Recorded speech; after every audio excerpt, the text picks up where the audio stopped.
Sergeant Daniel Dan Ross stepped onto the train, his uniform dusty and his boots still caked with mud from a long journey home.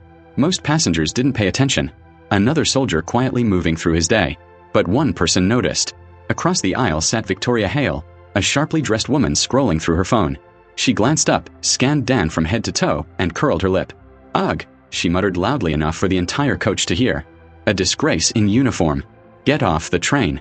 A few passengers looked up, shocked by her words, but no one said a thing. They simply lowered their eyes, pretending not to hear. Dan didn't respond. Years of service had taught him patience, discipline, silence. He simply adjusted his bag and took a seat. Minutes passed. The train slipped into a long, dark tunnel. The lights flickered. Then, beep, beep, beep. A piercing alarm blared through the speakers. "Attention!" The driver shouted. "This is Mark Dempsey. Brakes have failed. Everyone stay calm." But no one stayed calm. People screamed. A baby cried. Luggage fell from overhead racks.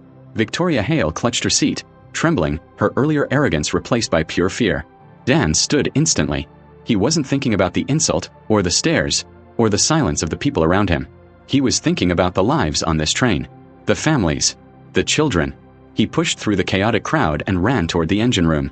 "Sir, you can't be in here." A staff member yelled. "I'm a U.S. Army sergeant," Dan replied firmly. "Let me through." Inside the engine cabin, Mark Dempsey was battling the controls, sweat dripping down his forehead. "The manual systems aren't responding," the driver shouted.